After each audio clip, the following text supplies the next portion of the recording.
Hey everybody, this video is going to be about the Rise and Fall of Mars Hill podcast. And then springing from that, I want to talk about the deconstruction movement that we're seeing today. And I probably don't need to say too much to introduce the podcast. It's incredibly popular. And Mike Cosper and the other folks at Christianity Today did an incredible job with it. My wife and I listen to each episode, talk about it all the time. One of the things we've talked about is just knowing how much work goes into my videos. I can only imagine how hard they worked on that podcast. Because the production quality is just incredible, and the amount of interviews and so forth. It's pretty remarkable. So I want to offer some reflections about it. I've waited a little while to do this, partly to gather my own thoughts, and partly I didn't want it to be about hype or something like that. This is not a hot take. This is a little bit more of a settled and modest engagement, and not a review of the podcast, but just a personal engagement and reflection. And I want to look through the window of this one particular podcast to just ask some questions and offer some reflections about the broader world of especially the American evangelical church and the evangelical church in other parts of the West. So I have two basic takeaways or observations. One is about deconstruction, one is about reconstruction. So first, on deconstruction, one of the feelings that I had throughout listening to the podcast, I don't know if anyone else can relate to this, is just this weird feeling of discomfort, of wondering at what point could this become kind of gossipy for me to be listening to, And I ask that question not as a judgment on anyone else listening or on anyone who was involved in producing it. Again, they did a really good job, but more in the spirit of kind of like, I don't know, partly I'm somewhat oversensitive to gossip as it is. So because I'm not always sure where that line is, and it can be kind of tricky, sometimes I shy away from it altogether. So I have this, but that's more just about me. But there's this feeling of kind of like, do I need to know all these gory details of a church that I don't have anything to do with, But ultimately, as I reflected upon that and kept listening to it and talking with my wife about it, I came around on that, and I came to feel that while it is good to be discerning about the effects of listening to something, and really we should ask that question of, is this unhealthy for me? Anything can become that. And so we have to have discernment as the consumers of things like this. But ultimately, I came around to feel very grateful that the story is being told and that it's out there, even with all the details and even in all kind of the ugliness of it. Partly because Mark Driscoll is still currently in ministry as of this moment, and I think that his current church needs to know of what happened. And partly because of the people who were wounded by his ministry. I think it's hard for people to understand what it feels like when you are wronged by someone in a position of spiritual authority. And this is why this was so meaningful to my wife and to me to reflect upon, because we are victims of spiritual abuse. We were profoundly mistreated in a church context many years ago. And it's hard to convey how painful that is unless someone has been through that. The darkness, the confusion, the disorientation, just what that does to somebody psychologically when pain is inflicted upon you and mistreatment is inflicted upon you by someone in a position of spiritual authority, especially, and this is, I think, part of what makes it so terrible, is when there's not repentance or acknowledgement of it. When there's repentance, everything can go differently. But when you're mistreated and then sort of gaslit, for objecting to the treatment, that is a very deep kind of pain, and it happens, unfortunately, a lot within the church. When I was working through the podcast, the episode that meant the most to me was episode 7. And my wife and I spent a lot of time talking about this one. That one is entitled State of Emergency, I think. And it tells the story, among a few other things, of 2 elders at Mars Hill who were mistreated and removed.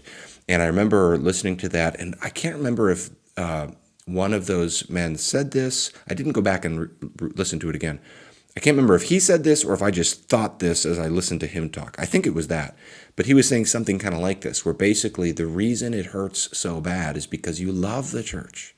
So, and they were talking about how much they loved the church and how much they even, and that was so interesting to think about for people who were being interviewed in the podcast. This was a theme that came up a lot, is it wasn't like it was all 100% negative at Mars Hill. God was working there. They built friendships there. There were good things. And so he was talking about how much he loved the church, and that's why it hurt so much when everyone turned on him. And I remember thinking, that is why. Somebody once said there's no hurt like church hurt. I thought that is why church hurt is so devastating, is because church is also a place that touches this really deep, positive part of our lives. We give a big part of ourselves to church if we're doing it right. We care about it. We love the people there. And when someone is mistreated, as many people were mistreated by Mark Driscoll's ministry, there's the pain of that is exacerbated when it's swept under the rug, minimized, etc. And there's a level of healing, I believe.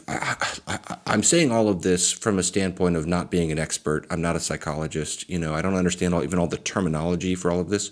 But I know enough to have some sense of this, that there can be a measure of healing when there's an open acknowledgement of the wrongdoing. So in this case, for the story to be chronicled and in great detail, I think is helpful to people who have been victimized by spiritual abuse.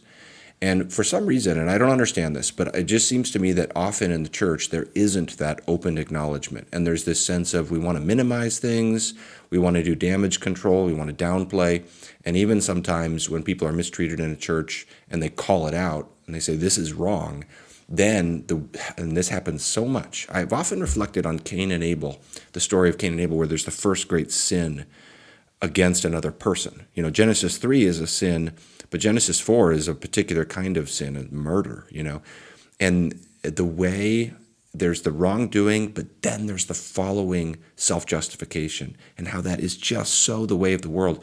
For some reason, I think this happens so much in the church, where people are mistreated and then they're blamed. And then there's the self-justification, there's the gaslighting, there's the flipping it somehow, twisting it somehow.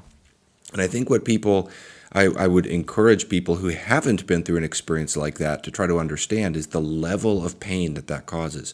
Psychologically, that just does something to you. It damages you at a deep level. And so as I have reflected and wrestled with this, I have come to the view that I think it's good for us to, as painful as it is, as uncomfortable as it is, as much as sometimes some of us may feel like we need to take a break or not listen to it for personal reasons, if it's not good for us or if it's too painful. Nonetheless, it's good for the story to be out there. Open acknowledgement of sin is necessary and important. And as I've come to that conclusion, it's made me reflect upon a broader issue outside of Mars Hill, and just a broader issue in the church, and that's related to the whole deconstruction movement right now, which I don't even know how to define. When I say deconstruction movement, I don't know exactly what the parameters of that are, but it does seem like there's a lot of people deconstructing right now. And one of the things that reflecting on all this has done for me, and by the way, this video is going to be a bit rambling. Most of my videos are very tightly scripted and I keep it moving.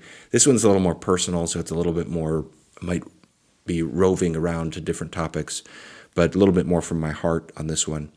One of the things that reflecting on all this has done for me is make me resolve to do my best to not mistreat people. I'm a pastor. When we're in a position of spiritual authority, we need to remember how much we are capable of doing either good or bad in people's lives. The very position that enables us to minister gives us power to harm, And so I was thinking of like the dentist, if you're a dentist and you're like pulling a tooth out or something, you're going to be very careful because you realize if I pull the wrong tooth out, if I don't give them enough of the painkiller, if I do something else and strike a nerve, I'm in a position where I could cause incredible pain. And one of the things I've reflected upon is just for those of us in a leadership position in ministry, we need to take that to heart every single day. And no matter what's going on in the height of conflict, whatever else is happening, we need to take that so seriously. We are capable of really, really damaging people. And again, it's hard to convey how much pain is caused when there is abuse or sin in a church context, when it's people in a position of spiritual authority that are doing that. So the broader observation is this, that I think one of the reasons why so many people are deconstructing is because of this dynamic. Stories like the one at Mars Hill, people who were mistreated in a church context in some way or another, and then there isn't an open acknowledgement of it. I think people can more likely bounce back when there's simply mistreatment.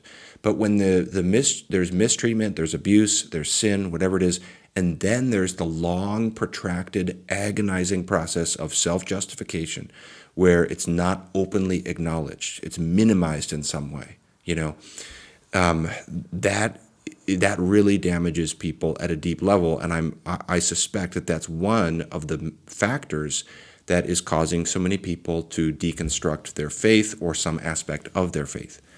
And so I guess the sort of broader observation would be, and because I do think that the story of Mars Hill, it's worth reflecting upon it because it's not just about Mars Hill.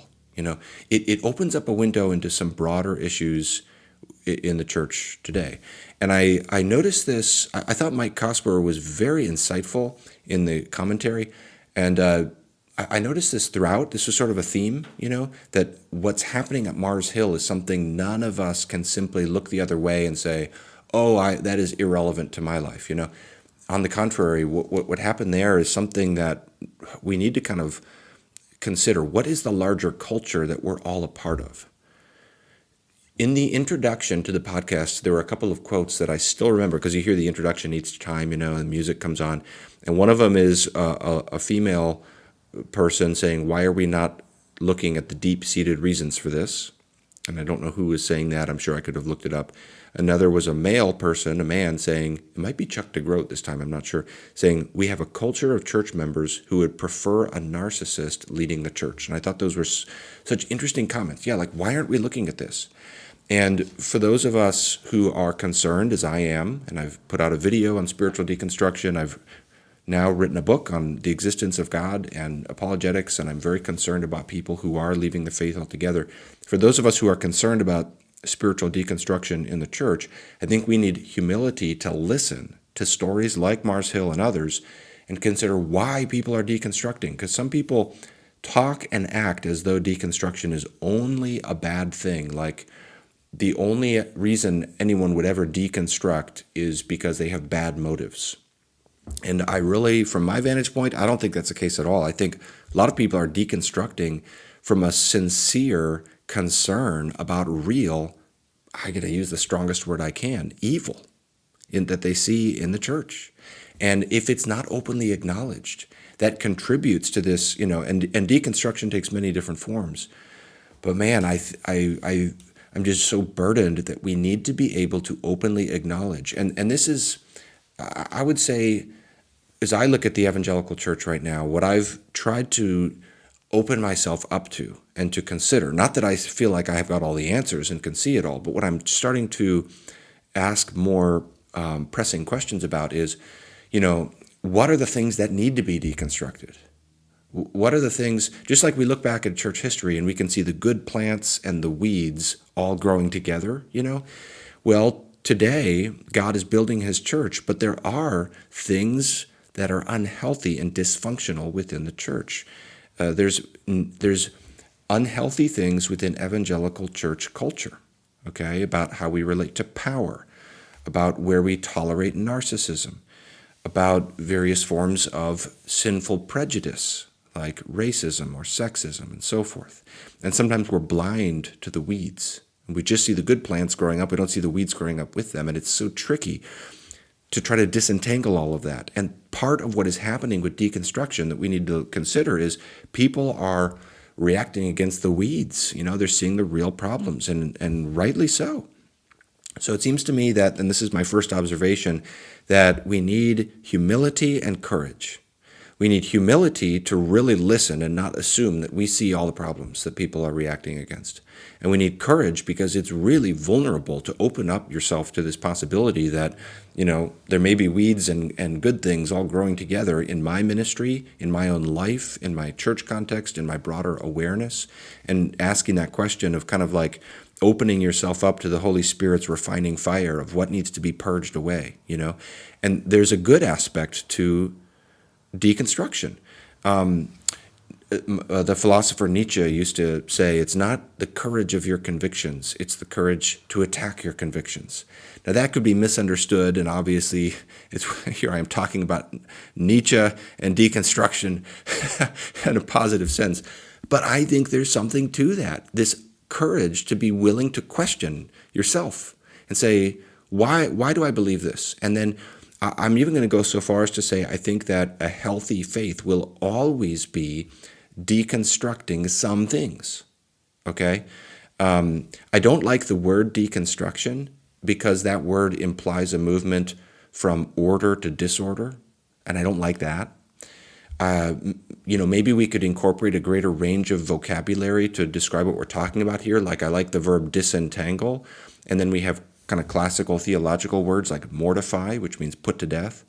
But a healthy faith will always be willing to look at itself, look at its own ministry culture, look at its own beliefs, look at its fruit, and kind of try to disentangle what's the good here and what's the bad. What are the good plants that are growing and what are the weeds that are growing? And so I think looking at stories like what happened at Mars Hill Church and genuinely asking the question with an open heart and with humility to consider and chase the truth and consider the answer, what needs to be deconstructed? What are the unhealthy things here is really important. And I think if we're going to help people who are deconstructing, we need to have some level of humility to really hear them and really listen without assuming they're of bad faith. That brings me to my second comment, which is about reconstruction. This is kind of like where we go from here looking forward. And one of the concerns that I have about how people might react to the Mars Hill podcast. And this is not a criticism of the podcast itself. It's a concern about how someone might respond to it in a way that isn't warranted. And that is kind of adopting a deconstructionist mentality wholesale about the church in general, about Christianity, about certain qualities of the church. And it is easy to, so this would be the corresponding concern, where if we need to humbly consider what needs to be deconstructed, if we need to genuinely be open, it is possible. I said a moment ago that not all deconstruction is bad, but some is. Some people are of bad faith. Some people really do just want to tear things down. And short of that, I think there are ways that some people could overreact. One of the worries I have is for people who will make loose associations, so that something about, having really dissected the story of Mars Hill, then this is associated in their mind with large churches, missional churches, Reformed theology, complementarianism, multi-site churches, churches that have a more masculine feel. There's lots of ways people could draw loose associations. And as much as we wouldn't articulate that happens all the time. People tend to connect dots like this. And it's actually one of the things that's been interesting for me to observe is that large churches are often healthier than small churches. And it would be disastrous if people are not sensitive to this danger. And so then we're reacting against one particular because the truth is the issues of abuse can occur in any kind of church, and they do. It's not like it's like, oh, it's the Reformed churches. Those are the churches that are real. And it's like, no. Even at the level of just like really well-known ministers who have fallen, we can notice that this isn't like limited to one part of the church. And another thing on complementarianism too, I have the feeling that some people will use this as a way to kind of associate this is where complementarianism leads to. And I just have a concern about that. If people are thinking that it's like, okay, the options are either egalitarian or Mark Driscoll, that really is not a legitimate way to think. Because The reality is there's just more options than those two. So if you look historically at the church for over 2,000 years, or if you look globally around the world today, Mark Driscoll and egalitarianism are not the only options. There's a whole slew of different options, and there's lots of expressions of only male elders or only male priests throughout church history and throughout the world, where it has nothing to do with like American evangelical culture and the word complementarian. So those are the kinds of things where I worry about an overreaction, and I worry about loose associations. Again, not as warranted responses to the podcast, but as illegitimate responses. But the deepest concern I have, another one is pastors. I don't want people to be suspicious of pastors. Again, it's very easy to see how this can happen. You're mistreated by one pastor and you start to worry about pastors in general. And that's a burden on me because the jobs of pastors are already so difficult. It is so hard. Now, I am thankful every day. I get choked up every members meeting we have because I'm like giving our financial overview and we're talking, kind of giving a State of the Union update to our church. And the last three of them, I get choked up because I'm so thankful for our church, because our church has been so amazing and so sweet and loving and supportive and consistent. And I'm grateful to God every day for our church. But I am just aware that the office of pastoral leadership right now is extremely taxing. It's really hard. And I worry about a pendulum swing of people seeing abuse in the church and then being distrustful of pastors in general. We all know what it's like to operate in an environment of suspicion where you're guilty until proven innocent. And I worry about pastors. Accountability is good. An environment of suspicion is not good. And very often I want to say pastors are the abused, not the abusers. Most pastors are not like Mark Driscoll. Most pastors are sincere, imperfect, but good-hearted people. And I don't really know too many pastors who've been at it a while and don't have deep wounds from the job. It's a hard job. And so these are the kinds of things I'm worrying about. I'm worried. So this brings me to Reconstruction. And the deepest worry I have is that not just from that one podcast, but this podcast now is a window into the broader world. There is so much abuse and dysfunction in the world, in and out of the church. And one of my worries is when people they deconstruct the faith altogether. I don't want people to deconstruct their faith as a whole. I want people to deconstruct the things that are unhealthy about a particular practice or understanding of the faith. So I want to put a word out onto the table, and that's the word reconstruction. And I would love for there to be a whole movement of reconstruction while there's a movement of deconstruction going on. The idea here is that when you're deconstructing and you're going through that process, and that's a dark place, a confusing place, you're asking questions, to have a reverse kind of counterbalancing process also going on at the same time that acts as kind of a counter pressure against that of reconstruction. So around the edges, you're working through things, you're asking questions, you're out here in the fringes at the level of kind of like church culture and other theological questions. But at the core of the gospel message itself, you're drilling down into more clarity, more light, more solidity. And so for me, I wrote a whole book on the existence of God because I think the existence of God, the resurrection of Christ, those are two great foundation points from which to reconstruct. When you're asking questions about broader things, start there. And this is what I want my YouTube channel to be about, as well as my book. I want to be a voice that is helping people reconstruct. I just have the feeling there's a ton of people out there right now asking the deep questions. There's so much that's falling apart. The moment right now is one of disintegration. There's another word, disintegration. I want my YouTube channel to be like Velcro. That is to say, something people can cling to that sticks. And when everything else feels slippery and you're asking the deep questions, you're not sure what you believe. That's why I do so many videos on things like the existence of God. And so the idea here is, you're working through Christian culture and you're working through theology and you're asking questions and you're trying to do that disentangling of the healthy and the unhealthy, but you've got some at the same time, some more basic truths like the existence of God, the resurrection of Christ that you're building from. and that are a counterbalance to that deconstruction and that help you. It's like, okay, well, I know that, so I'm working through the other things I don't know in light of that. And that just seems to me to be where we've got to put the focus whenever we're considering deconstruction, whenever we're looking at the ugliness of the church, whenever we're doing the open acknowledgement of sin or abuse or mistreatment.